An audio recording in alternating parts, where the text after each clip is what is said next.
மிக முக்கியமான ஒரு செய்தியை தற்போது தகவலாக பார்த்து கொண்டிருக்கிறோம். அதாவது என்டிஏவின் முதல் தொகுதி பங்கீடு கூட்டம், அதிமுக பாஜக இடையிலான தொகுதி பங்கீடு தொடர்பான முதல் கூட்டத்தில் முக்கிய முன்னணி தலைவர்கள் அதிமுக சார்பிலே இபிஎஸ், KP முனுசாமி, திண்டுக்கல் சீனிவாசன், தங்கமணி, வேலுமணி ஆகியோரும், பாரதிய ஜனதா கட்சி சார்பிலே மத்திய அமைச்சர்கள் அர்ஜுன் ராம் மேக்வால், பியூஷ் கோயல், அதே போன்று எல் முருகன், மாநில தலைவராக இருக்கும் நைனா நாகேந்திரன், சுதாகர் ரெட்டி ஆகியோர் கலந்து கொண்டனர். எனவே இந்த கூட்டத்திலே முதல் கூட்டத்திலேயே முந்தும் வகையில் பாய்ச்சலை தொடங்கியிருக்கிறார் இபிஎஸ் என்றுதான் கூற வேண்டும். ஏன்னா இந்த கூட்டத்திலே உள்ளே நடந்தது குறித்த பல முக்கிய சுவாரஸ்ய தகவல்கள் நமக்கு கிடைத்திருக்கின்றன. பாஜக சார்பிலே போட்டியிடுவதற்காக ஒரு 60 தொகுதிகள் கொண்ட பட்டியலை அவர்கள் தயார் செய்திருக்கிறார்கள். அந்த பட்டியலை அவர்கள் இபிஎஸ்ஸிடம் கொடுக்க முன் சென்ற பொழுது, பியூஷ் கொடுக்க சென்ற பொழுது அதை வாங்க மறுத்து விட்டாராம் இபிஎஸ். நீங்கள் உங்கள் பட்டியலை கொடுக்க வேண்டாம், நாங்கள் ஒரு பட்டியலை தருகிறோம், அந்த பட்டியலின் அடிப்படையில் நாம் பேசுவோம் என்ற வகையிலே 170 தொகுதிகளிலே அதிமுக போட்டியது குறித்து அந்த முழு விவரம், அந்த பட்டியல் குறித்த முழு விவரம் யாருக்கு எவ்வளவு என்ற வகையில் அதிமுக ஒரு கணக்கு போட்டு ஒரு தகவலை கொடுத்திருக்கிறார்கள். அந்த பட்டியல் விவரத்தை தற்போது முழு திரையிலே நாம் பார்க்கலாம், யார் யாருக்கு எவ்வளவு என்று. அதிமுக 170 தொகுதிகள் போட்டியிடும். பாட்டாளி மக்கள் கட்சி 23, பாட்டாளி மக்கள் கட்சி இருவேறு பிரிவுகளாக தற்போது இருந்தாலும் இருவரையும் நாங்கள் ஒன்று சேர்த்து சமாதானமாகி 23 தொகுதிகள் நாங்கள் ஒதுக்குவோம். பாரதிய ஜனதா கட்சிக்கு 23 இடங்கள், கடந்த தேர்தலை விட தற்போது 3 இடங்கள் அதிகமாக கொடுக்கிறோம். அதே போன்று தேமுதிகவுடன் நாங்கள் பேசிக் கொள்கிறோம், பாமக தேமுதிகவுடன் நாங்கள் பேசிக் கொள்கிறோம். தேமுதிகவுக்கு 6 இடம், மற்றவை 12 இடம் என்று. அந்த மற்றவையில் ஓபிஎஸ், டிடிவி, GK வாசன் போன்றவை எல்லாம் நீங்கள் வேண்டுமானால் சேர்த்துக் கொண்டு நீங்கள் அந்த 12ஐ எப்படி வேண்டாம் கொடுக்கலாம்.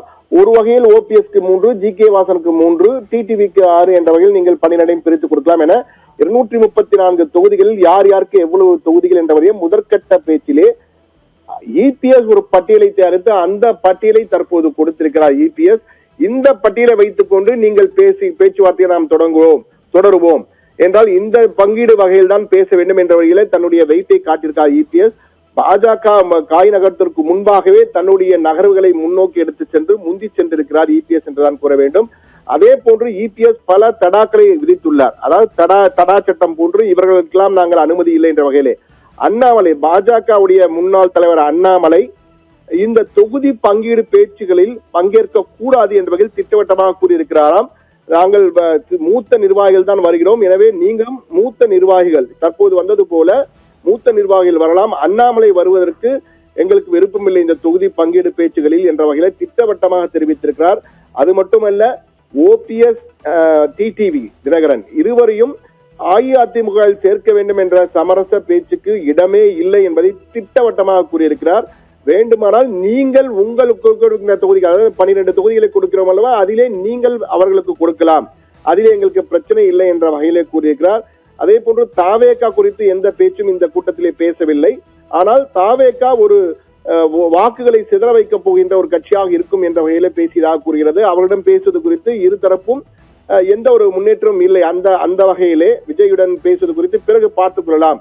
முதற்கட்ட பேச்சிலே தொகுதி பங்கீடு என்ற வகையில் வரும்பொழுது நாங்கள் என்ன சொல்கிறோமோ அதை நீங்கள் செய்யுங்கள் என்ற வகையிலே தான் தமிழகத்திலே என்டிஏ பாஸ் என்பதை இபிஎஸ் மீண்டும் ஒரு முறை திட்டவட்டமாக கூறியிருக்கிறார் என்பதுதான் உள்ளிருந்து வரும் தகவல்கள்.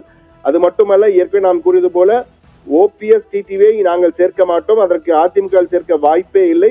வேண்டுமானால் நீங்கள் பேசி உங்கள் சின்னத்திலோ அல்லது தனிச்சின்னத்திலோ போட்டியிட குறித்து நீங்கள் பேசலாம்.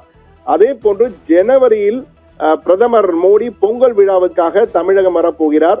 அப்பொழுது அந்த விழாவின் போது கூட்டணிகள், கட்சி தலைவர்கள் பங்கேற்கிற கூட்டம் ஒன்றை நடத்தலாம் என்ற முடிவு செய்திருக்கிறார்கள்.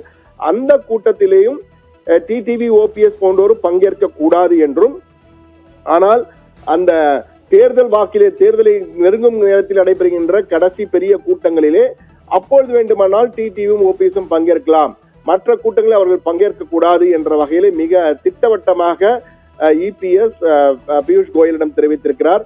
இது எங்களுடைய நிபந்தனைகள், இதை வைத்துவிட்டு நாம் பேசுவோம் என்று கூறுகிறார். அதே போன்று பியூஷ் கோயலும் இது குறித்து இபிஎஸ் பேசியதை முழுமையாக கேட்டுவிட்டு மேலிடத்தில் பேசிவிட்டு நாங்கள் பதில் சொல்கிறோம் என்ற வகையில் சென்றிருக்கிறார். ஆனால் இருதரப்புமே தொகுதி பங்கீடு சுமூகமாக நடந்தது என கூறியிருக்கிறார்கள். ஆனால் இபிஎஸ் தன்னுடைய கெத்து என்ற வகையிலும் சொல்லலாம், வெயிட்டை காட்டிவிட்டார் என்றும் சொல்லலாம். அந்த வகையில் தான் சொல்கின்ற வகையில் தான் இந்த கூட்டணியின் நகர்வுகள் தமிழகத்திலே இருக்கும் என்டிஏ பொறுத்த மட்டிலே என்பதிலே மிக தெளிவாக இபிஎஸ் காய் நகர்த்திருக்கிறார் தான் கூற வேண்டும். எனவே என்டிஏ தொகுதி பங்கீடு கூட்டம் முதற் கூட்டம் சுமூகமாக நடந்திருக்கிறது. ஆனால் கூட்டம் சுமூகமாக நடைபெற்றாலும் இபிஎஸ் தன்னுடைய பாதையில் திட்டவட்டமாக இருக்கிறார் என்பதை நம்மால் புரிந்து கொள்ள முடிகிறது. ஓபிஎஸ்கோ டிடிவிக்கோ கட்சியில் இடமில்லை என்பதை திட்டவட்டமாக இருக்க எந்த சமரச பேச்சுக்கும் தாங்கள் தயாரில்லை என்பதை தெரிவித்திருக்கார். அது மட்டுமல்லாமல் 170 என்ற வகையில் கொடுத்திருந்தாலும் இதிலே மேலே கீழே என்று ஒரு 5 தொகுதிகள் குறைந்து கொள்ளலாம். குறைந்தபட்சம் 165 தொகுதிகளில் அதிமுக போட்டியிடுவது என்பது உறுதி, அதில் மாற்று கருத்தே இல்லை என்பதிலே உறுதியாக இருக்கிறாராம் இபிஎஸ். எனவே தற்போது 170 இடங்கள் என பட்டியல் கொடுத்திருந்தாலும் 165 வரை மற்ற கட்சிகளுக்கு மேலே கீழே 1-2 அதிகமாகவும் குறைவும் இருந்தாலும் 165 இடங்களுக்கு குறையாமல் அஇஅதிமுக இந்த வரப்போகின்ற சட்டமன்ற தேர்தலில் போட்டியிட போகிறது என்பதிலே உறுதியாக தெரிவித்திருக்கிறாராம் இபிஎஸ். இந்த அடிப்படையில் தான் பேச்சு நடக்க வேண்டும் என்பதிலே உறுதியாக இருக்கிறார். அதை உறுதியாகவும் இவர் பியூஷ் கோயல் குழுவிடம் தெரிவித்திருக்கிறார். எனவே இது தொடர்பாக நாங்கள் பேசிவிட்டு விரைவில் 2வது சுற்று பேச்சில் நாம் சந்திப்போம் என கூறிவிட்டு சென்றிருக்கிறார்கள். எனவே பேச்சு சுமூகமாக இருந்தது. ஆனால் இபிஎஸ் உடைய காய் நகர்த்தல்கள் தான் அதிகமாக காணப்பட்டிருக்க என்பதை மட்டும் உள்ளிருந்து வரும் தகவல்கள் நமக்கு உறுதியாக தெரிவிக்கின்றன. அதே போன்று நைனா நாகேந்திரன் தற்போது செய்தியாளர்களை சந்தித்த பொழுது தொகுதி பங்கீடு குறித்தெல்லாம் நாங்கள் பேசவில்லை என கூறுகிறார். ஆனால் இந்த கூட்டமே தொகுதி பங்கீடு குறித்து பேசுவதற்காக தான். ஆனால் அதிகாரப்பூர்வ அறிவிப்பு இல்லாததால் அவர்கள் உள்ளே நடந்ததை வெளியே சொல்லவில்லை. எனவேதான் நாங்கள் நிலவரங்கள் பற்றி பேசினோம் என்றவர்கள் பொதுவாக கூறியிருக்கிறார். ஆனால் உள்ளே நடந்தது இதுதான் என்பதுதான் நமக்கு உள்ளே இருந்த இரு கட்சி தலைவர்களும் நமக்கு உறுதிப்படுத்தியிருக்கிறார்கள், அந்த முன்னணி நிர்வாகிகள். எனவே இதுதான் நடந்திருக்கிறது நேயர்களே.